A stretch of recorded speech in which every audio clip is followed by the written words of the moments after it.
आई coverage, रहस्य की खोज।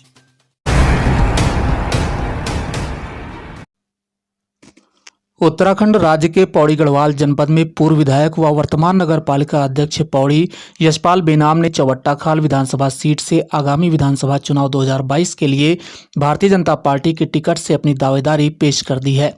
एक पत्रकार वार्ता करते हुए नगर पालिका अध्यक्ष पौड़ी यशपाल बेनाम ने कहा कि अगर चौबट्टा खाल के वर्तमान विधायक व पर्यटन मंत्री सतपाल महाराज प्रदेश की किसी अन्य सीट से चुनाव लड़ने का मन बनाते हैं तो वे चौबट्टा खाल विधानसभा सीट से भारतीय जनता पार्टी के टिकट से चुनाव मैदान में उतरने के लिए तैयार हैं।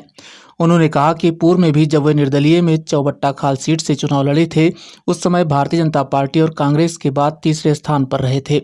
उन्होंने कहा कि वे चौबट्टा खाल विधानसभा की रग-रग से वाकिफ हैं और अगर महाराज ने चाहा तो वे इस सीट से चुनाव लड़कर और जीत कर ये सीट एक बार फिर से भारतीय जनता पार्टी की झोली में डाल सकते हैं। माननीय अनुभवी नेता वहाँ सतपाल महाराज जी हैं, पर्यटन और लोक निर्माण मंत्री।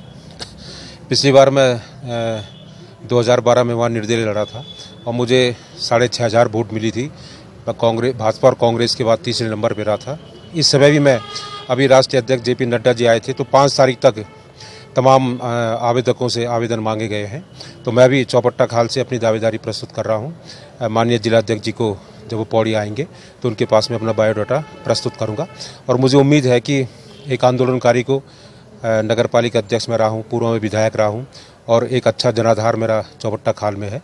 तो अगर महाराज जी कहीं और शिफ्ट होते हैं जनहित में, राज्य हित में और भाजपा के हित में, तो निश्चित रूप से उसके बाद मैं समझता हूं कि मेरी लॉटरी खुलने में कोई मुझे नाउम्मीद नहीं है। मैं उम्मीद हूं कि वहां मुझे टिकट मिलेगा।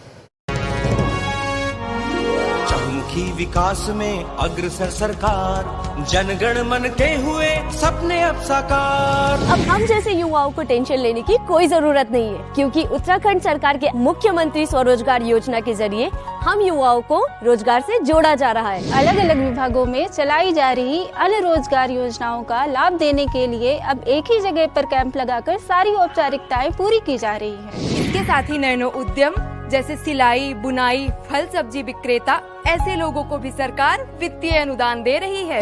धामी जी की सरकार ने कोरोना काल में प्रभावित हुई भर्ती प्रक्रियाओं में युवकों को बड़ी राहत देते हुए समूह ग और ख के पदों पर आयु सीमा में 1 वर्ष की छूट दी है।